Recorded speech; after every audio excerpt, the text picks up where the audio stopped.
Hello everyone, my name is Aaron Christensen. This is Horror 101 with Dr. AC, celebrating classic horror throughout history with new episodes every Friday night. We're going to be kicking off the new year with a deep dive into the very sticky pool that is Herschell Gordon Lewis's Blood Trilogy, comprised of Blood Feast from 1963, 2000 Maniacs from 1964, and celebrating its 60th anniversary, Color Me Blood Red from 1965.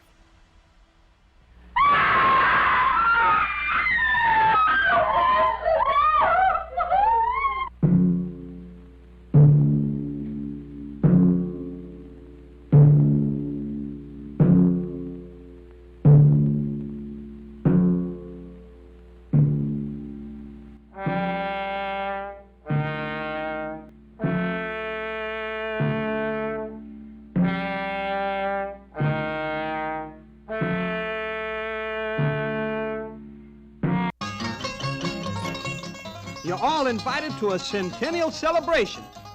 What they were celebrating wasn't important, and it sounded like a heap of fun until 2,000 maniacs, crazed for carnage, started bathing an entire town in pulsing human blood.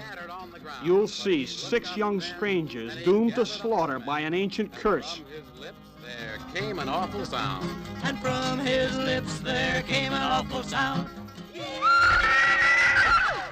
Brutal, evil, ghastly beyond belief. A motion picture in which you dare not become too involved. Color me blood red. Fiendish is the word for it. This is Adam, and this is a story of Adam and evil. This is a film drenched in crimson, a blood-spattered study in the macabre. Color me blood red.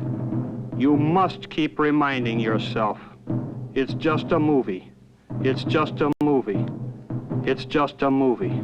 Nothing so appalling in the annals of horror. It's time to talk about the notorious Blood Trilogy from Herschell Gordon Lewis, and we have an awesome panel to chat about them with me. Let's bring everybody in, and let's say hello to Nicola McCafferty. I'm bloody happy to be here. Anna Maurya. Hello, everybody.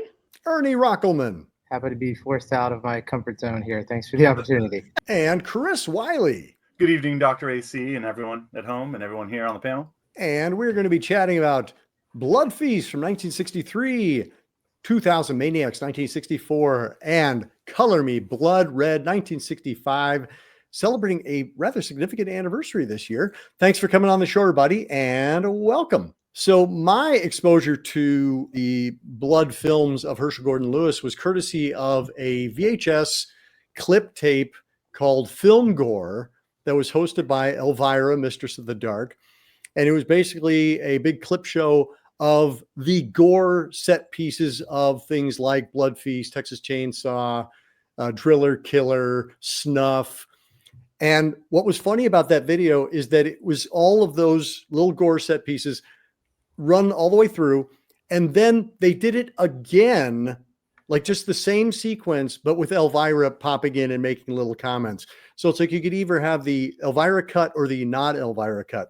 But that was how I came to Blood Feast and 2000 Maniacs. Usually those are the two that get the press. Color Me Blood Red just kind of gets left to the side. I even noticed that Blood Feast and 2000 Maniacs are both streaming on Tubi.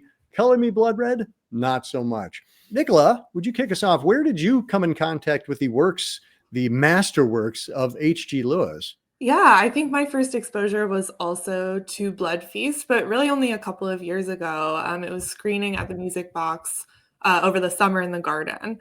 So I saw it there, and then coincidentally, I was taking an exploitation cinema class at the time, and it was not originally listed on the syllabus for the following week, but it ended up being added to the syllabus for the following week. So I watched Blood Feast twice within like a week-long period, which honestly I would not really recommend doing. But I have since watched it again, and then actually just watched 2000 Maniacs and Color Me Blood Red for the first time this weekend for the panel, but have also seen She Devils on Wheels is my favorite, and The Wizard of Gore, and maybe, Scum of the Earth also screened at the Music Box. So I think that's my whole Herschell Gordon Lewis. You've done well. You've done well. You've done your homework for sure. Anna, how about you? I think maybe back from like the IMDb horror board days. Remember that? I know you remember. I don't know if anyone else here was part of that or not. This is like, way back in the day when message boards were still a thing. And I don't know exactly what the context was, if I was just like reading about them or found cheap copies somewhere. That's probably where, because who's buying an expensive copy of it? Well, okay, no, I take that back. I'm sure Arrow Films or Kino has put out something. But Arrow has a pretty impressive box set out right now. That's what I have, yeah. Of course they do. This is public domain type stuff where you can just find these on collections or, in mass reproduced copies. So it's been ages, and I think it's probably been that long since I've seen Blood Feast, because I actually forgot that I had watched it until it started. And then I'm like, oh, right, this one with the horrible Egyptian racist, terrible. I was awful. 2000 Maniacs is one of my favorites. It's a movie that I think my dad actually mentioned to me at one point. He was reliving the glory days of his youth and talking about going to the drive-in with his friends and being like barely old enough to get into these movies. And I think that was one that he had hipped me to years ago. And then Color Me Blood Red I hadn't seen until maybe a couple years past that, and stumbled on it. And, it was like, okay, yeah, this is exactly what I would expect from everything I've seen of his before. So, but yeah, I mean, they're kind of old favorites now at this point, or at least 2000 Maniacs is. It's funny that there's a charm to this now, considering just kind of how low grade and how low class it all is. Ernie, how about you? When did you first encounter H.G. Lewis, and which of these films, if any of them, were your first? So I thought about this in anticipation of you asking the question. I was a later teen. Herschell Gordon Lewis had kind of been floating out there for a while. I never really just grabbed hold of him. But I was at a Fangoria show in the late 90s, and there was a guest. I want to say it was Frank Henenlotter, but I could be mixing up my shows and my guests. But he was there, I believe, speaking about Something Weird Video. And in his spiel, Herschell Gordon Lewis kept coming up. So in the days that followed, I rode my bike down to the little shop on the corner and rented all three films that we're going to be talking about within like a week's period. And how was that experience for you? Much different than rewatching them now. But yeah, I think they're essential viewing, I think, for any horror fan. Cool. We will dig further into that. And Ernie, thank you for coming on the show. This is your first time joining us. And Chris Wylie from Deep Cuts Horror Trivia, this is your first time joining us as well. So thank you for coming on the show. And how did you come to the Blood Trilogy for the first time? I, like Ernie, was trying to think about that. I think what it boils down to is I used to be, when I was like 18 years old, on a Rocky Horror Cast, and we'd all hang out in people's LA like underground apartments and stuff and just have things on. And I realized rewatching 2000 Maniacs, that's the first one I ever saw. However, 60-year spoiler, I guess, I didn't get to the like ghost plot at the end until I didn't know that was there. So I guess I didn't see the whole thing. But yeah, that era is when I kind of got introduced to this stuff, and Blood Feast was definitely second. It's also the most memorable and the one I've seen the most, just because when people want to shock you or shock their friends, they usually go with that one because it's right in the first 2 minutes. Yep. You have some grotesque scene. And then, yeah, they just live with me forever. Like, I joke with people that when someone who's never seen a horror movie before thinks about what horror is, they think of this. It's like, it's just pointed, violent scenes back to back or with some thread. And so because of that, his career just kind of shows up a lot. And it's really rewarding, I think, personally. Nicola, Having taken your exploitation class, I'm curious to hear, like, what did you divine from, your studies regarding H.G. Lewis's beginnings, his humble beginnings before he got into gore films?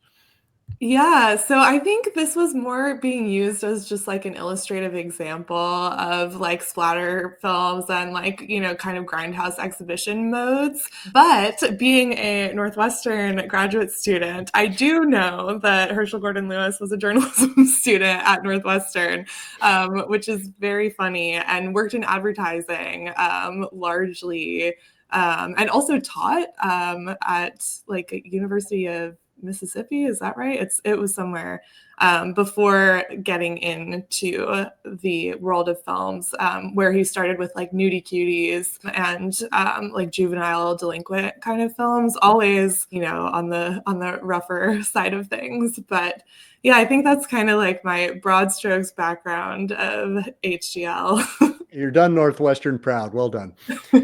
Yes, we also have Herschell Gordon Lewis to thank for junk mail, because he basically invented direct marketing. So much money and so little money spent on his films. And because it was basically him and producer David Friedman who had done a lot of the nudie cutie stuff. And then they did Scum of the Earth, which is kind of an early example of the Roughie, which is kind of a black and white violent thriller type of thing that leans into the sleaze. As things were moving more toward a more upfront sexuality in the films, they knew that the nudie cutie was not going to be the way to go. And so as the story goes, Friedman and Lewis sat down and said, what can we do that Hollywood can't or won't do?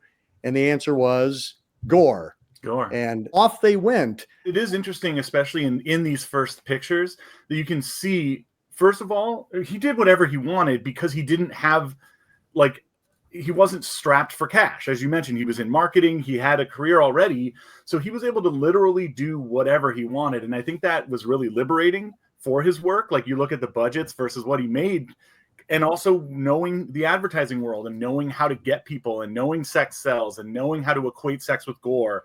And like, oh yeah, we're going to get these teenagers to just go see my flick 3 times in an 8-month period. Maybe I'll rename it. And it is really interesting to see somebody who with that much freedom, and also how fast from Blood Feast to Color Me Blood Red, like they got so much better at shooting, so much better at color correction, like because they just could do whatever they wanted with a seemingly limitless amount of time. And it's really awesome to see. And then it also follows kind of a pornographic nudie cutie kind of framework, right? It's like big scene, some dialogue, big scene, some dialogue. It's not unlike every sex film and stuff of the era. So Ernie, anything you want to add to that? They're pioneering pieces of cinema, really audacious, and the shortcomings really sort of, add to the appeal and the enduring charm of a lot of them, and the terrible writing and the wooden performances all sort of add to the cult status. But yeah, they really spoke to, I think, that grindhouse crowd. And you were just mentioning like young teens who were really pushing back against anything mainstream at the time. So yeah, he just came along at the perfect point in history. Yeah, I kind of, you sort of, Ernie kind of touched on a thing that, like, I think it's a sticking point maybe with some people, the bad acting and these aren't great dialogue films. At the same time, like, Lewis knew exactly what he was doing making these films. I ended up buying a set with these 3 films on like one disc. And on the package label, it says, like, warning, these films contain extreme gore and unintentional hilarity. And I kind of resent that a little bit, because I think they're very intentionally hilarious. There's dialogue and bits in there. He knew what he was doing. It wasn't like he was just stumbling around and happened, to like make magic happen 3 times in a row just by like, okay, they're so bad, they're good. He knew precisely what he was creating with these films. Like, if we go back to Blood Feast, that like kicker dialogue at the end where the mom is like, her feast is ruined. She's like, well, I guess we'll just have to have hamburgers now.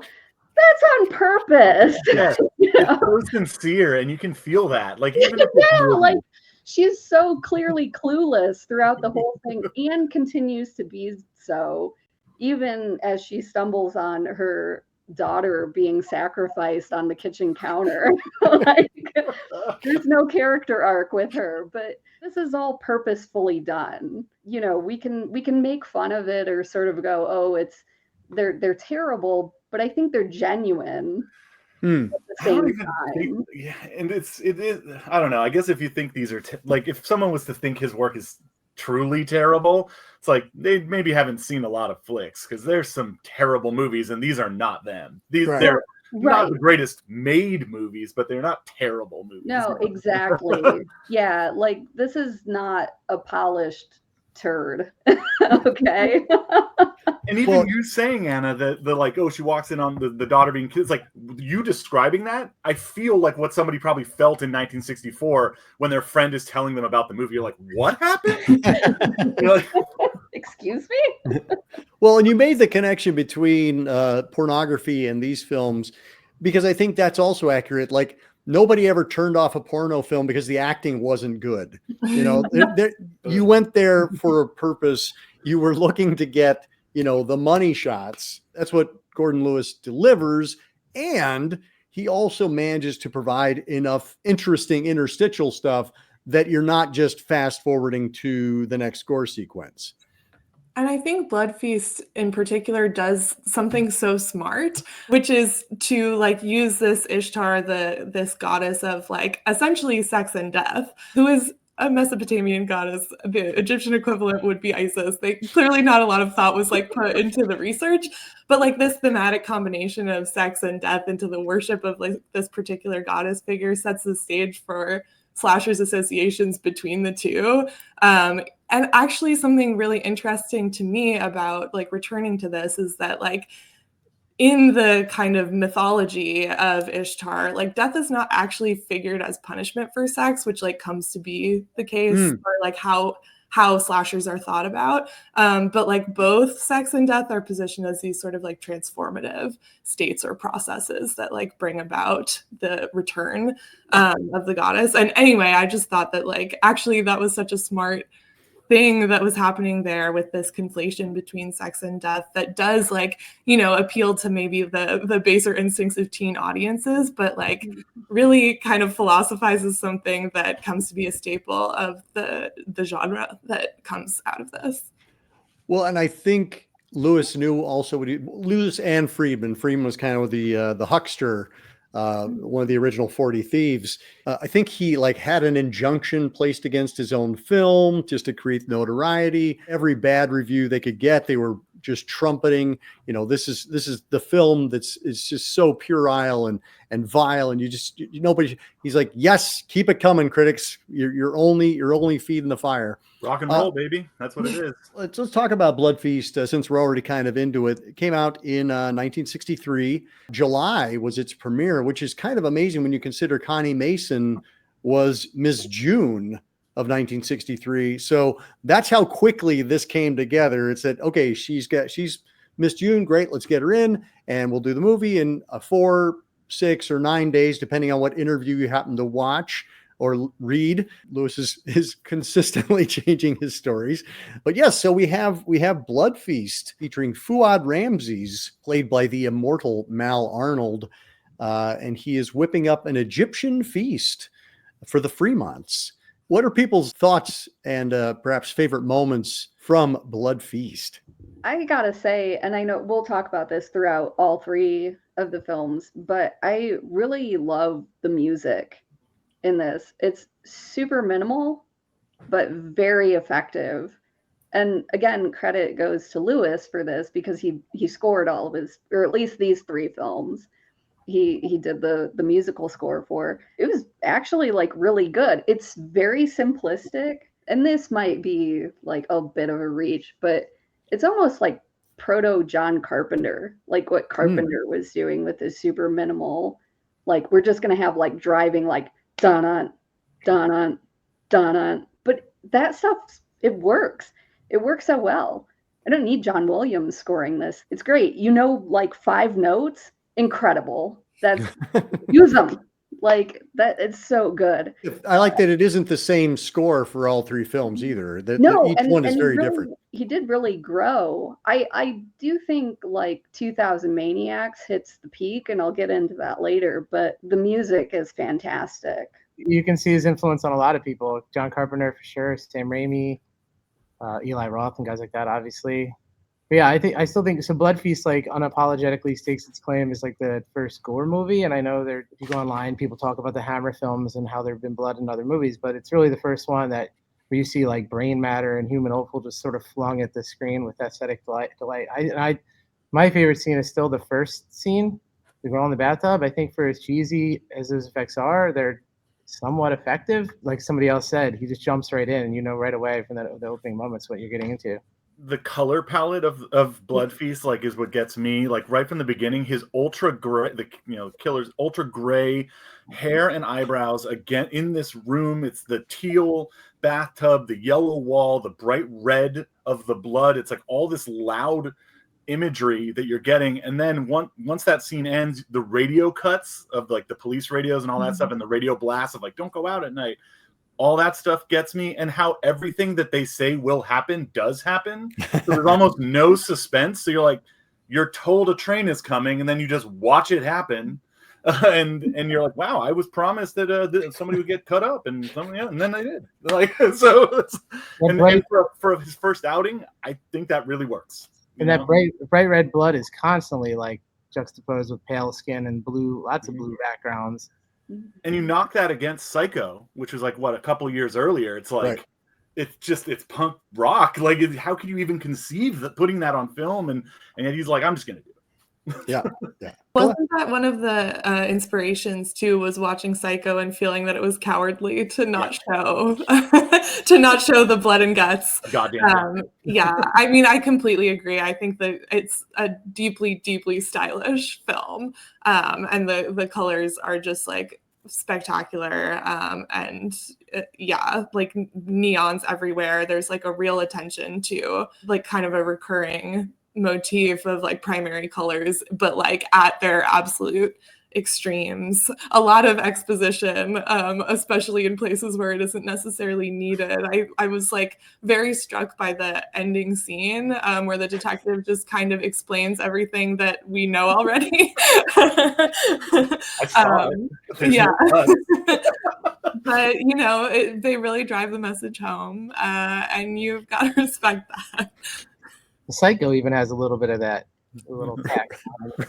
Right. But not explaining it to your partner who was there with you the whole time. You're like, why are you telling me this? I literally was there. And you talked about the intentionality, and while they could have taken longer to find better actors and to write better lines, but I think you're right. They're going, let's go cheap.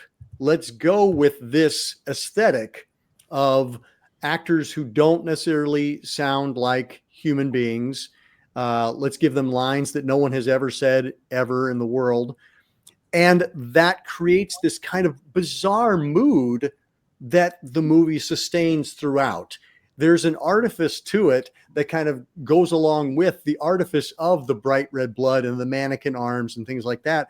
So we're already in a world that doesn't feel real anyway. And so it's easier, I think, to invest in it. And that's part of the magic. I don't know if he knew what he was doing, but it really, really works.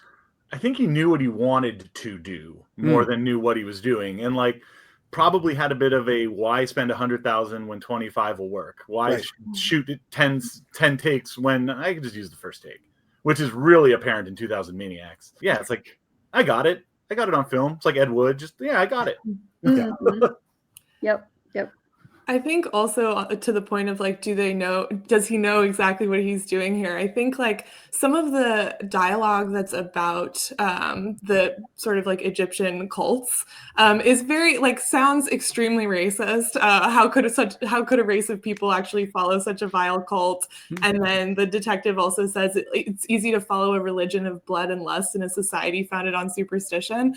But at the same time, it's kind of like commenting back on like, you're the audience who like, you're following a religion of blood and lust by watching this movie. So I think that it like is kind of doing something interesting there by like, you know, definitely throwing sort of like an orientalized, like exoticized version of ancient Egypt, like under the bus, but at the same time implicating the viewer in this kind of like, but you're here for the blood and guts, Yep. and the blood and lust. And I think also this and 2000 Maniacs in conversation with one another, like kind of try to both answer that question about like, you know, violence across cultures and across history.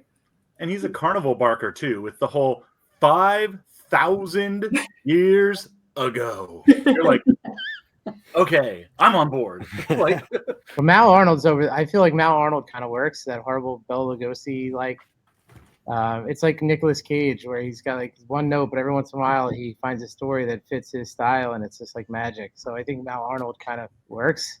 And Connie Mason is just so bad. It's hard to believe she wasn't instructed to act like that, especially since she's not nearly as bad in the next movie. Yes. Yeah, I was going to say that like the acting jump she makes from this film to 2000 Maniacs is noticeable, and considering what a hard time H.G. Lewis gives her, the fact that he hired her again is also kind of interesting. It's like, well, if you thought she was so terrible, why did you hire her for your second movie? But I don't know if he was just like going, you know what, it worked the first time, let's double down on it. Everyone in his pictures, even if they're known or unknown, they're all like the best looking people you've ever seen. So that's probably part of it as well. I love the scene when he's cooking the leg. And I never noticed this before, but they do a really neat like time lapse thing by sort of superimposing the shadow of clock hands over the oven. I never caught that until this time. Oh, that's not just like a bad print. Like that's deliberate. It's such a like clever little trick that they put in there instead of like, okay, we're going to do the obvious cutaway to a clock and then it moves forward. Like, no, we'll just put it over the scene.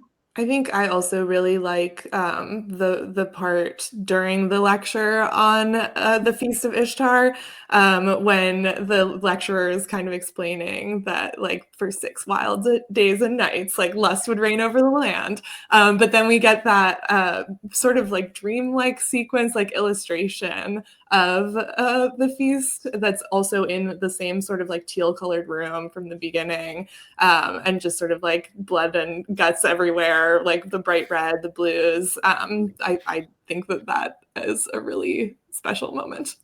I personally love ridiculous moments in films. So the first time you see his like death lair behind his shop, I thought that was pretty great when he's just like has a little conversation and then walks in the back storage closet. It's like this huge Egyptian statue and like all these draperies and stuff as he prepares and has pots and boiling blood and stuff everywhere. That's amazing. Well, I said I think the opening scene is my favorite, I think, but the tongue sequence is probably the most famous scene from the movie. And doing a little bit of research into the film in preparation, reading about how they literally went out like the night before and looked for a female who would have a mouth wide enough to hold whatever extra tongue they put in there. It was all pretty funny, but I can't recall another tongue being ripped out in a movie since. So I think, didn't they like special order a sheep's tongue too from like Yeah. Astrid Olsen is our actress there, and I think it's funny that they hired her so that they could pull it, but at least in the edition I just watched, you don't actually ever see her with the tongue in her mouth. You see him holding it above, and then she opens her mouth and all the cranberry sauce spills out.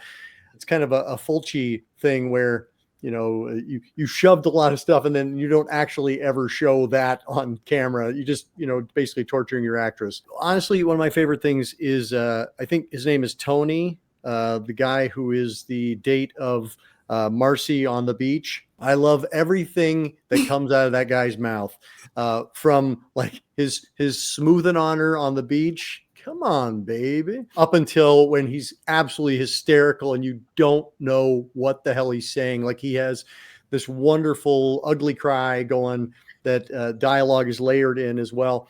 And I'm like, oh man, I love this guy. I love everything he does.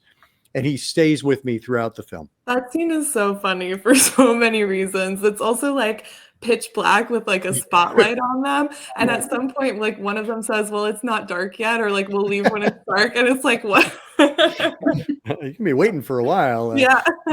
If it's going to get darker, just tell that guy to shut off the light and we're good to go. I mean, it's pretty straightforward. It's a bunch of awesome random gore scenes. Well, not random, but kind of gratuitous gore scenes. And you really get a feel for what this guy was going to become in his. And it is a pretty smart premise if like what you want is to exhibit different kinds of body parts, like putting together a feast that relies on the collecting of different kinds of body parts. I also really love towards the end when Ramses is using like the flail on the woman's back, and it's just like painting red stripes on her. I think that's really beautiful. And I love the scene where Ramses is trying to convince Connie Mason to lie down. Like that whole, there's a bit of light comedy there. You were talking, Anna, like that's absolutely all of that comedy there is intentional and I think pretty well executed. I think it's genuinely funny. Yeah, it does. It kind of like eases the tension, if you can say that there's any tension in that scene. But it does balance out like, oh God, is he really going to go through with it? And then you're kind of chuckling at the same time, but it's sort of a nervous. Yeah. Like, oh gosh, this could get real bad real fast. But who takes someone just into the kitchen, like right through one set of doors and sacrifice them? You couldn't have gone further off site, just like nobody's gonna know. As much as he's thought this through, he hasn't thought this through. Not that part, yeah. I love Connie Mason's ugly cry. Just like, yeah, go for it, lady. Let's move ahead to 2000 Maniacs, which came out the following year. I hadn't seen this film in quite a while, but I realized it's set in the future. It's set in April 1965, which would be the next year. So people are like, oh, wow, it's science fiction. This is basically a gore version of Brigadoon in that we have a ghost town that resurrects itself from 1865, Pleasant Valley, celebrating its centennial. And I love that these ghosts are so corporeal, they can go out and, move detour signs around and flag each other down. If you're a ghost, you have to sit in a tree and you have to wave to your ghost friend down there to move the detour sign. People's thoughts on 2000 Maniacs, some favorite moments. Chris, let's kick things off with you. This movie, for me, contains my favorite kill that he put on film, which is when the woman gets axed. That is staggering. That moment, like, I absolutely love that. And yeah, I mean, there's so much that and they're ghosts part at the end, like, trivializes, but who cares? Like, they wouldn't be appalled or afraid of what a car is. Like, things like that, they already know to lay down, like, detour signs and stuff. And overall, like, the characters kind of just have out-of-pocket knowledge about what's going on, or they'll, like, connect the dots. Like, wait a second, 100 years ago was the civil... Like, they just know things. My personal favorite dumb moment is when the mayor tries to fold up a paper airplane out of the notes he takes on the phone and cannot, for the life of him, throw it into the fire. So the actor has to get up and stomp it out. But overall, and that's like why I think they shot this thing mostly with single takes, I don't think he predated the, like, a whole town is against the outsiders concept. But, like, that's a really great concept. You have, like, Wicker Man and Straw Dogs and, like, these movies where everyone is, and you don't know, you just drove into the hornet's nest, right, or the lion's den, or whatever, metaphor, whatever. I think that's really great. I love how they just start telling people, like, yeah, it's all fine. You're the like, guests of honor. And people are like, okay, because it's the 60s. Yeah, it's me and this hitchhiker. Yeah, we're the guests of honor. That's fine. And the way that the townspeople, like, work on seducing everybody, and, like, you have the, like, sexy characters who come up and pull up and separate them all. I thought it was really thought out, and it's amazing to see Blood Feast lead into this. Yeah. Like, where there's so many interesting concepts, and even though there's a lot of failings or empty space, there's a lot that he really thought about and tried to, like, figure out how it would work. And then you still get somebody getting axed to death, somebody being put in a barrel with nails. Like, that stuff is still in there too. He delivered while still growing, and there's better like color correction in this one. And even though some of the shots were probably one take, and the mayor's like the worst actor ever, like, it still really works. And even the like, oh, I'm going to call for help, and then the call goes to somebody in the town. Like, he thought of everything to me in this movie. And the fact that it was just drive-in schlock at the time is kind of crazy, because I really think he's very effective in 2006. It's a significant step forward from his previous effort. There's motivated camera movement in this one. Like Blood Feast was essentially put the camera at eye level and leave it static. This one, the camera's moving a little bit. He's got, with Blood Feast, like inserts reserved for shots of gore and stuff. Where this one, he's trying something with the camera. The acting's maybe improved a slight bit, but then there's also, like you said, stuff sort of bubbling under the surface about regional pride and historical grudges and, I don't know, urban versus rural, all that kind of stuff. So it's not overly political, but he is, trying to say something. There are things sort of, there's layers to this one that weren't there with Blood Feast.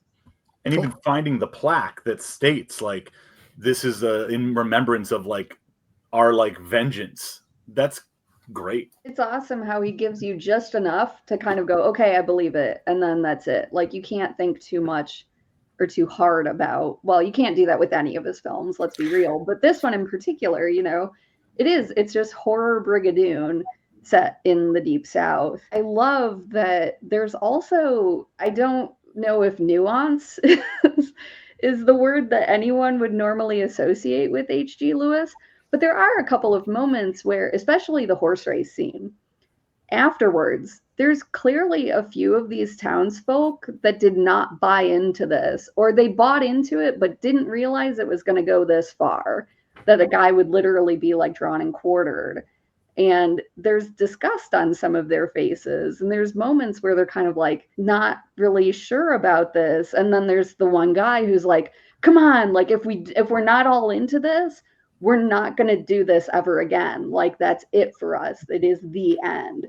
So there are these little moments in there where you're like, oh, he actually put like even more thought into it and tried to kind of make a little tiny bit of a statement, like, what is this doing to these people or ghosts or what have you? There is like a little nuance in there. For as awful as it is, that theme song is such a banger. And it's like, okay, I shouldn't be singing along to this, but I kind of can't help myself because it is catchy as hell. And everything in this movie, from Blood Feast, it's almost impossible to imagine that this was just a year later. Okay. Like how much he's grown, not just in like the story and the filming, but every detail in there. It's almost like, how did he do this? How did he advance so much in 1 year? It's really incredible. It's a marked difference. To me, it is kind of the peak. And until, well, like I forgot to mention earlier, Gore Girls is my secret favorite out of all of his. But this one, out of these three films, is just, it's phenomenal. It really is the peak of those. Yeah, that horse race scene, it gets me every single time. It's like, ooh. I had forgotten, I'd written down, like, there's a moment of regret there. And and I had forgotten that. And you don't see that any other time in the movie. But it is there. It's obviously put there by design. So, yeah, I was really impressed with that. Nicola? Yeah, I mean, I think I talked a little bit about like, these first two entries in the trilogy are like returning to the past as like a site of brutality. And I think like, we see a progression also from like the kind of, first we have this foreign and exoticized past that's like not particularly attentive to like accuracy. But then like here we're working with like the national past that is like Herschell Gordon Lewis's own national past. And it like I think very explicitly engages fears about like tensions between North and South within the not so like coherent category of whiteness. And I also think that like there is a very like specifically racialized history being invoked by the methods of like the modes of execution that are happening in the film. And like we have to think about like the fact that all these guests come in and everybody's waving Confederate flags all around and they don't immediately feel like this is like a dangerous and violent situation for them because they're all white.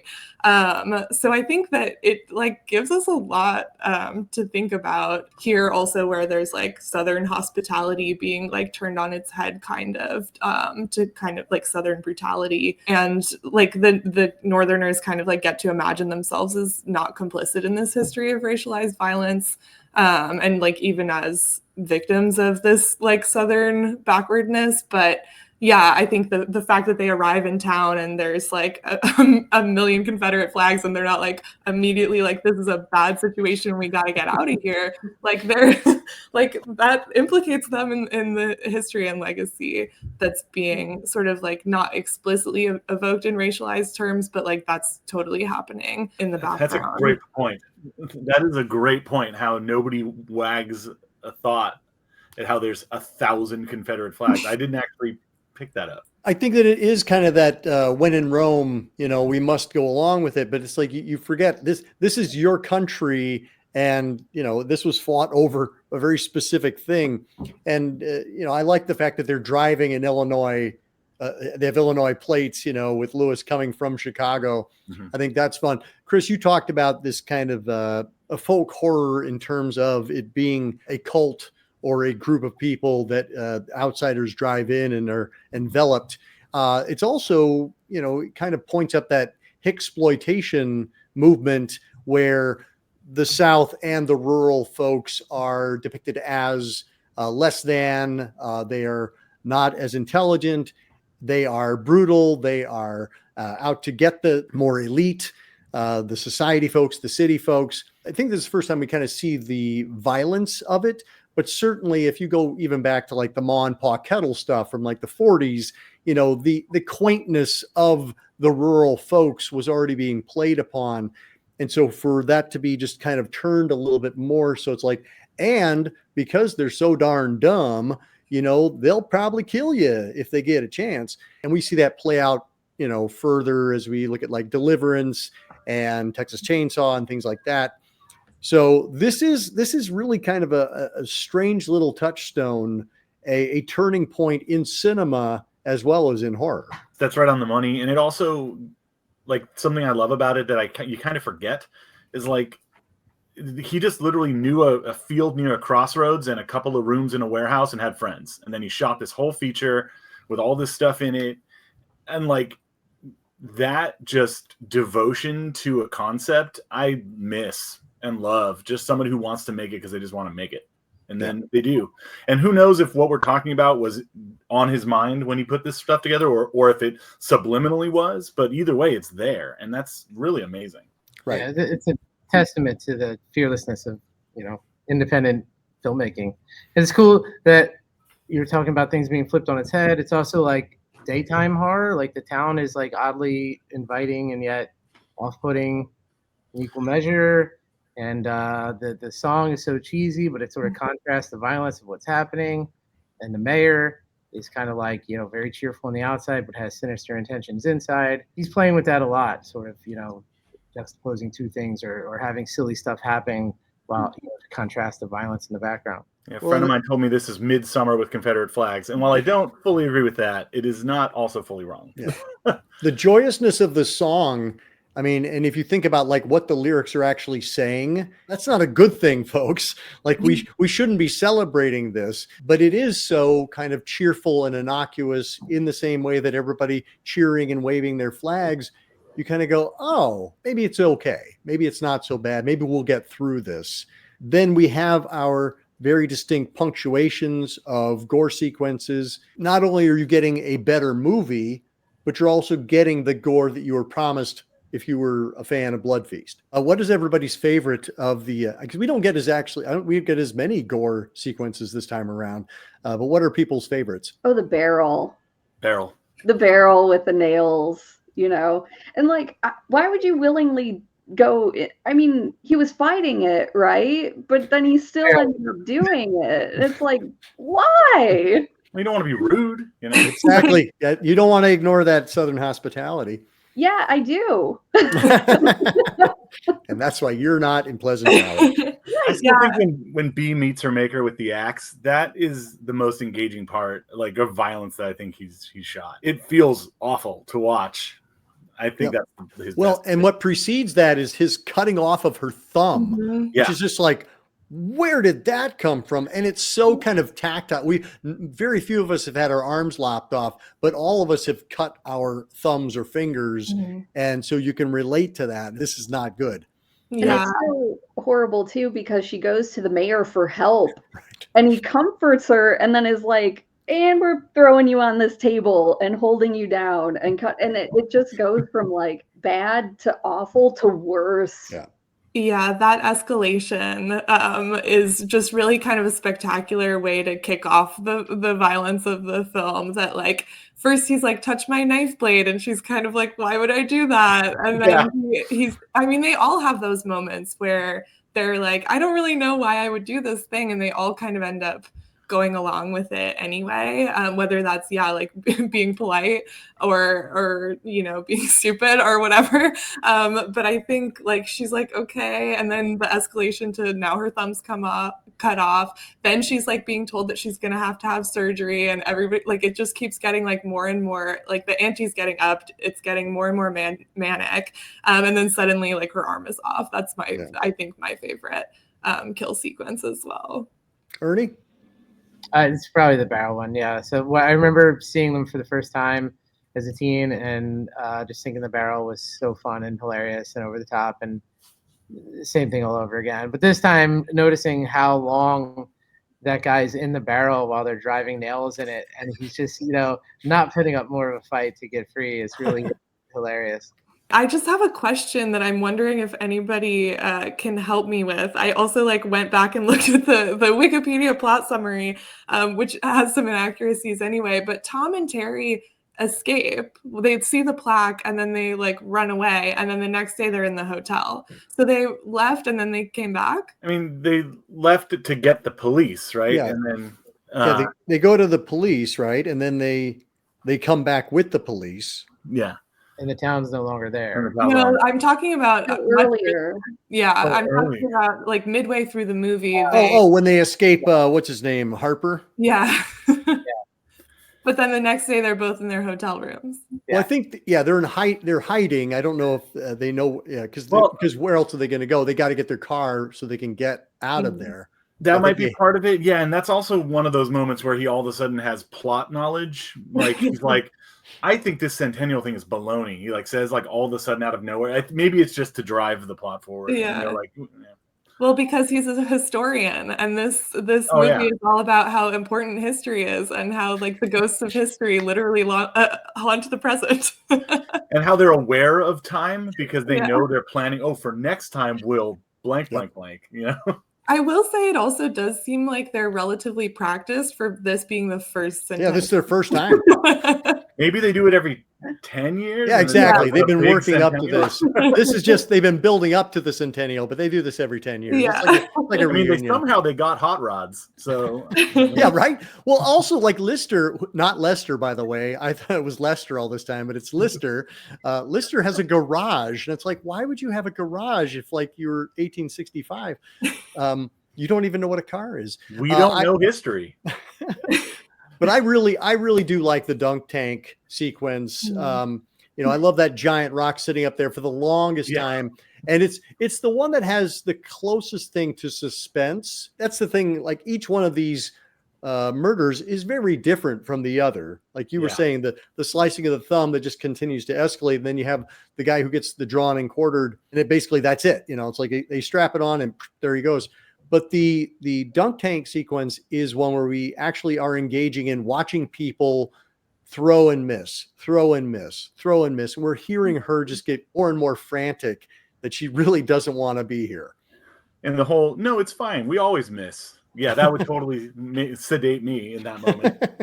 It was shot in St. Cloud, Florida, which I think is, I don't know where it's supposed to be taking place. I got the sense that it was kind of Georgia, just because that's where we kept hearing, Atlanta and Augusta and things like that. Are they all shot in Florida? All three of these? I can't imagine that Color Me Blood Red is not shot in Florida, just because there's so much on that bicycle, that water bicycle. Yeah. Let's talk about Color Me Blood Red from 1965, the third of the Blood trilogy. And I would say the least appreciated, and I'd like to kind of talk about, whether that's valid and perhaps what people do like and or find it wanting. Anna, would you start us off? I'll be real. The first time I saw this movie, and this time as well, it's total shit. This movie is it's total shit. But it made me laugh out loud several times. So I think I have to stick with my original rating, which was like 3 out of 5 stars.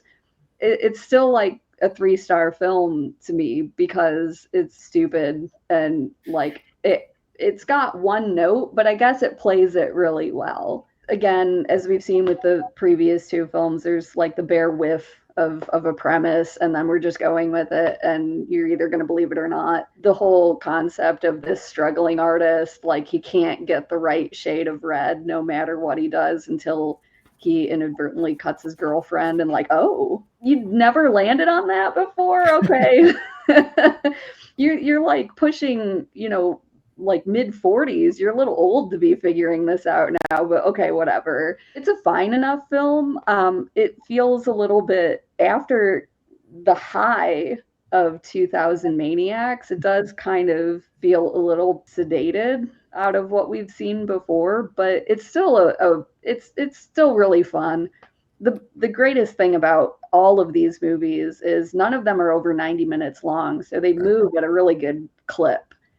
And I think, we have to give credit to the editor of these films, all 3 of them edited by Robert Sinise, who is Gary's dad, right? Yep. I mean, this guy, he knew what he was doing as an editor. And he's done a lot of films that the general populace have heard of too.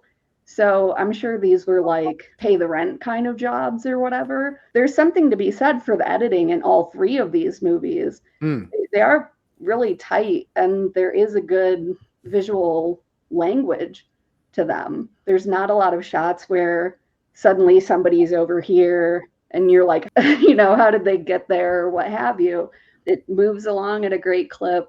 Not a lot of wasted moments in there. Those punctuation points like we've seen in the previous 2 films too. So it's fine enough. Ernie? I like it. It's not like as original as the other ones. Like, I think the excitement of the gore thing is sort of dying out. It's not nearly as nasty as the other ones. But I think this one actually does have stuff to say, and that relationship between, like, I don't know, artistic genius and madness. And I don't know, anybody who's ever tried to create something has run into doubts and lengths that people will go for acclaim. And that relationship between the artist and the audience, like you were saying earlier about his other films, like I think it really speaks to that relationship. Like the artist is pushing to do crazy things to gain fame or attention, and the audience is pushing to see something really gnarly and nasty. And so we as the audience, again, are kind of complicit in what we're seeing on the screen. We like nasty, terrible elements in our movies, and I think that he is, intentionally sort of layering those things in this movie. So I think this movie has a lot to say. Well, and I remember you and I, Ernie, we were talking backstage, because this is kind of like a revamp of Roger Corman's A Bucket of Blood, where we're talking about an artist who's struggling, who wants recognition, that feels, lost, and then stumbles onto crime as a way to get validation, and finds himself kind of trapped in where he has to keep committing crimes in order to keep getting the validation that he so desperately is seeking. I also made a little note, is I'm a teacher, and you see AI sort of creeping in more and more to students' works. The blood in his pieces almost like authenticates his pieces, and it's added layer of meaning somehow in our current AI, society. I love the line when the one critic says, there's that old idiom about sacrifice and losing blood over working so hard or whatever, but the blood in his art is both figurative and literal. And the one critic is like, I can see your blood in this one. It's literally there on the canvas. Chris? Yeah, I mean, I don't have as much to say about this one. This is the one I've seen the least recent. But I mean, there's a couple of points like Ernie was kind of getting at. Like, I think there's a lot to say about the artist and also the audience. Like, if you subscribe, if you're open to just like take these premises as they are and just ride with what the movie's going to be, they're fun. And that's like the majority part of experiencing film for me is it an enjoyable endeavor? There's a joke about, this is a small tangent, but not too bad. There's a joke about Stephen King, how he just has a dartboard and he says, what if blank was evil, and throws a dart. And then that's how he writes his books. It's kind of like that with Lewis. Like, he has these grand concepts. He's just not the best writer to write those concepts. So if he was sitting in a room pitching stuff to somebody else, they could do great things with those ideas. He's really ahead of his time, like you were getting at with the AI art thing. And frankly, like if those paintings were for sale now, whether the blood was real or not, they would sell. He'd be rich now. Like, this is the kind of art people want to see now. I think all of that is great. Yeah, it is interesting that he didn't get more and more extreme as he started out his career in this kind of film. Instead, he got more like conceptual, I guess, despite wanting to be a gore maker. But I guess he was the first one. So, the path hadn't been forged yet. We didn't have this groundwork to become Terrifier where you just up at the ante every time. So, I mean, it's an interesting outing. To kind of, at Anna's point, there's the whole, it's not just good, it's good enough. Like, he made his money on it. Like, and I mean, it's worth watching once. The scene where he first unveils a painting is cool. And also, my last thought is that he seems to always have he was a ghost moment at the end of each movie. So you have the Ishtar statue and Blood Feast, eyes bleeding at the end, like the thing didn't work out. And this 2000 Maniacs, like, oh, they actually are ghosts. And in this one, you have the painting bleeding like thing. It's just like a whole little twist at the end that you walk away and think, okay, that was all right. Here's an idea I didn't have time to develop, but I wanted to get it in there anyway. Maybe there's nothing to develop. You're just like, it'd be creepy if the painting painted. Yeah, right. Yeah, it is kind of weird that he does throw that, like, okay, now it's supernatural. Right. Like, it was there all along. Okay, and the end. And to get at the whole, like, if you're willing to ride with him concept, one thing I forgot to mention is, like, blood changes color immediately. Like, I'm drawing, like, but who cares? Yeah, like, exactly. Nicola? Yeah, I mean, I completely agree, like, with Ernie's interpretation. I would say this is maybe my favorite one. So, of course it is. I'm not contrarian on purpose, but I just have very specific tastes. And if something is going to be like meditating on the art and the artist and the form, like, I'm just like, yeah, okay, cool, sign me up. I do think like it loses steam once we are following April, the daughter, and that kind of plot line where like there are teens on the beach, and like she ends up getting painted. Like I kind of, the third act for me definitely like doesn't reach the same highs as some of the beginning pieces. But like, yeah, it's, when the first two we think about, like there's a lot of like othering happening there, and like horror often operates in this mode of like the other and fears about the other and like the exotic. And this is like the opposite. This is like a total insider perspective, I think, on like art and the creation of art. Like Ernie said, thinking about how consumer desires dictate the market for artistic work, thinking about like the demands that critics place on artists. And I think that like I also read that, at this point they were considering making a fourth splatter movie, but the producer and Herschell Gordon Lewis thought that this was like kind of a moment of oversaturation of splatter in the market. So it seems to also be thinking about how like Herschell Gordon Lewis might be considered a hack like by kind of the mainstream, but the bloodlust is also like too commercially viable, so that it's like taking off and like getting away from him. So I think, I don't know. I think it has a lot to say about Lewis's own process and like, how artists bleed for their work and how audiences demand that. For me, what makes this one less appealing from the other two is the characterization of Adam Sorg, our artist. He's just not a likable character at all. He's not charming.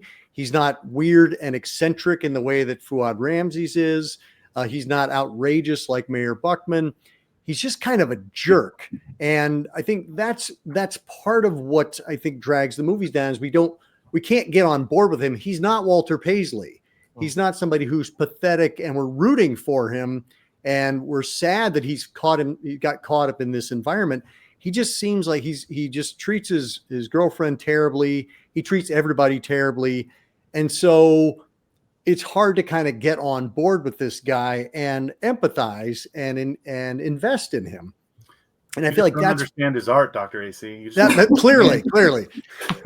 And he also doesn't draw women well at all throughout his career, but especially here, the females are just like cannon fodder for him. And maybe there's a commentary in there about the role of women in movies and how they're passive victims and whatever. I don't think so. I do love there's a line at the beginning when the girl says something like, if we ever get married, the first thing I'm going to do is get a divorce, which I thought was like a really Well, and she plays that like nagging girlfriend role to a T, because that's a repeated refrain. That's actually like her last words before she dies, is like, if we ever get married, and then he kills her.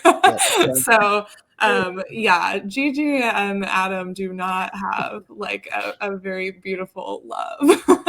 No. He pulls her off of the water bike. I mean, he's just a jerk. And it's tough. Having just done the panel on Bucket of Blood, like you're really rooting for Walter Paisley to hook up with Barbara Morris. Like you also understand that she's not in love with him, and it's equal parts, like, oh, I wish you did love him because then we could have a happy ending. But also she's entitled to have her own life. And I think that's something that Corman was very smart about. And in this one, Lewis is just kind of painting that troubled artist who is just troubled and doesn't have the magnetism of other artists. Although it's interesting that, like we have his customers who are kind of like, I am so entranced with him, I must hang out with him, and how he appeals to the ego of April, and saying, I need you to pose for me. Like, I can't make this painting without you. I mean, he's got a lot of conceptual growth. He has obviously like a skill growth when it comes to how they shoot these films. Like, I think Color Me Blood Red is the best looking feature. Agreed. But he does not have character growth in the picture, either within a picture or picture to picture. Like you're getting at, he's not a likable guy. He's this jerk dude, straight line. All the people say, oh, I want to like him, I want to be friends with him. Well, that's just because they have to for the straight line.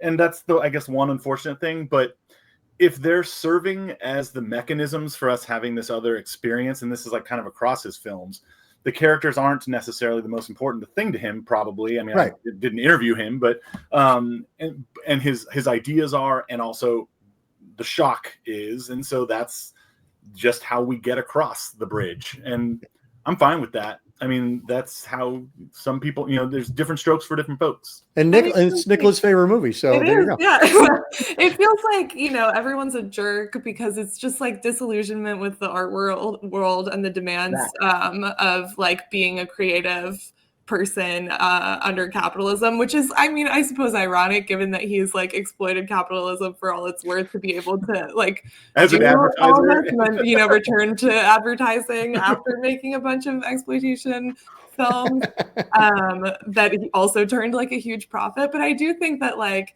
nobody comes out looking great. Like the art collector seems like an idiot. She's just kind of like following trends and will throw money at whatever the art critic thinks is good. The art critic is like painted as an absolute caricature with his like, we can tell he's a critic because he has a beret and he has like a long cigarette holder and he just sits there and sort of like passes judgment. But we also know nothing about like what qualifies, like he's just like the archetype of like he's nothing, he's just sitting around and passing judgment. And like the art gallery owner, I guess, like doesn't come across too badly, but it just seems like kind of at every turn everything about this world is being depicted as like unfavorable. So I don't know, I think like it doesn't necessarily make for like sympathetic viewing, but I do think it's like part of that kind of broader whatever commentary this is supposed to be mounting against the like director himself, the producer, the mode of production, the production context, the audiences. Like I think we're all being taken to task, which isn't fun, probably. You speaking about these different themes, you kind of made me realize, like, at least he's trying to say something and do things and think of interesting concepts. Like, there are so many slashers that came 10 or 15 years after this stuff that remove concept, and it's just unlikable paper thin characters getting gored out, and then it ends, and there's not like these other things to discuss, the nature of art, the nature of history, etc. At least he's really doing his best to make an appealing porno, you know? Like, Yeah. And with so little nudity. Right. Yeah. Yeah, I think the only nudity is in Blood Feast at the very beginning, right? The woman in the bath. And shocking that you don't even realize. Like, I had forgotten that, even though I feel like I know the scene inside and out. Let's circle back around. Final thoughts on H.G. Lewis and any of our films this evening. Ernie, let's kick things off with you.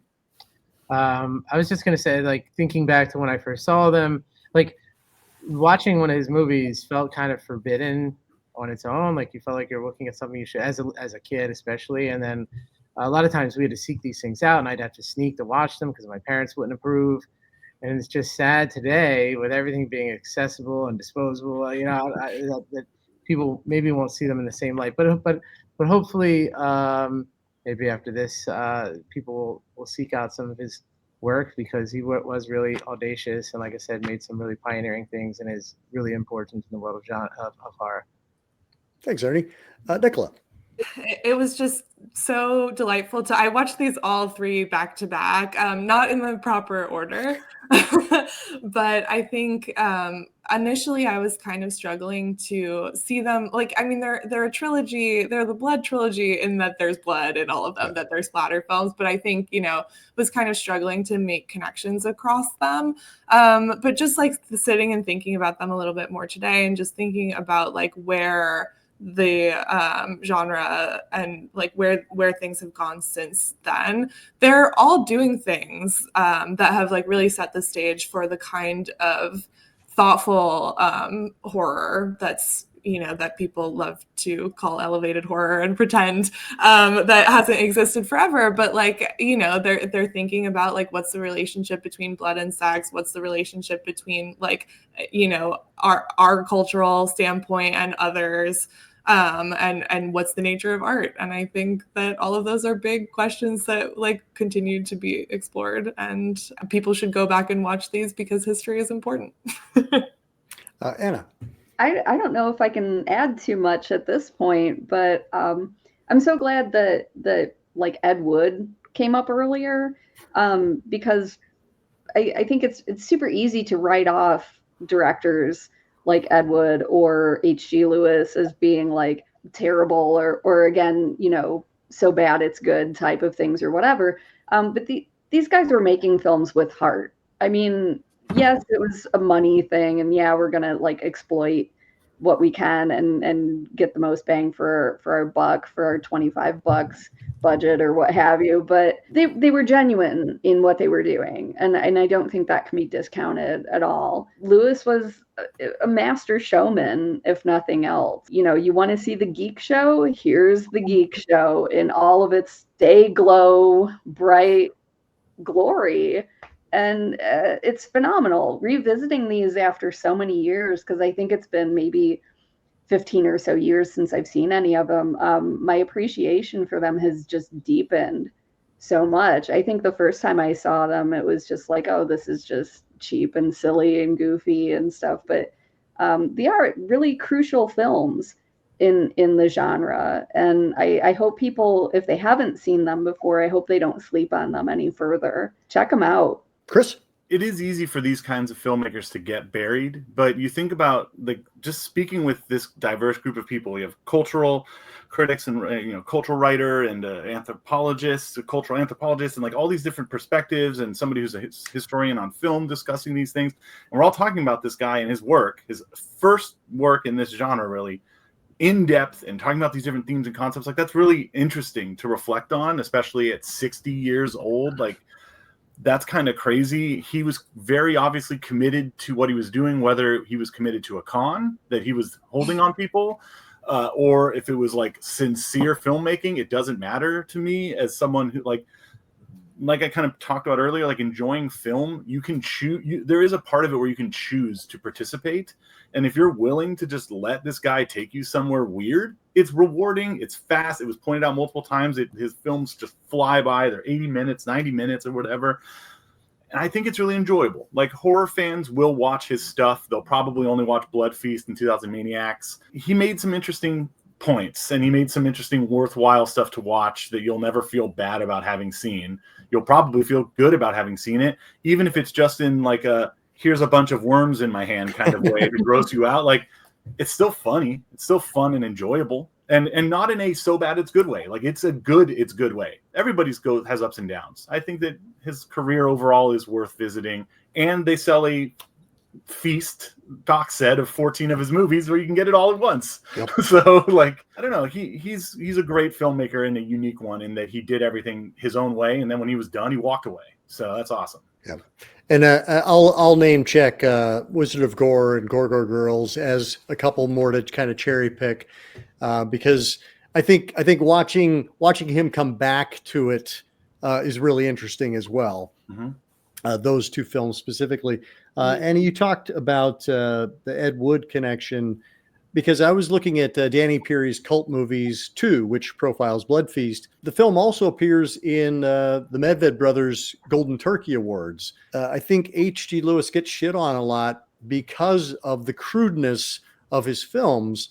And we just did an episode on Turkey Day about Plan 9 from Outer Space and Horror of Party Beach, and films that are not what the mainstream appreciates as a quality film. And yet, you know, there's a reason I included Blood Feast and 2000 Maniacs in Horror 101, the book, because I feel like it is essential. Like, so many things came out of this movie, and this movie came out of so many other things. Like you were saying, Nicola, like, it is an integral part of the history of the genre. And so do I think to just kind of bypass it or take it as read and not actually experience it firsthand is a mistake. There is art in the artlessness of some of the shots. And, you know, like that panning shot of going across the body in Blood Feast, where it's this really jerky pan. And I'm like, this is somebody who hasn't quite mastered the art of it, but that's what makes it interesting to me. Like, I love watching people figuring it out. And especially in Blood Feast, you're watching him figure it out, and then he just nails it with 2000 Maniacs. So thank you all so much. This is a fantastic conversation. I hope everybody appreciates all the talent that has gone into this conversation, and looking forward to having you all again very soon.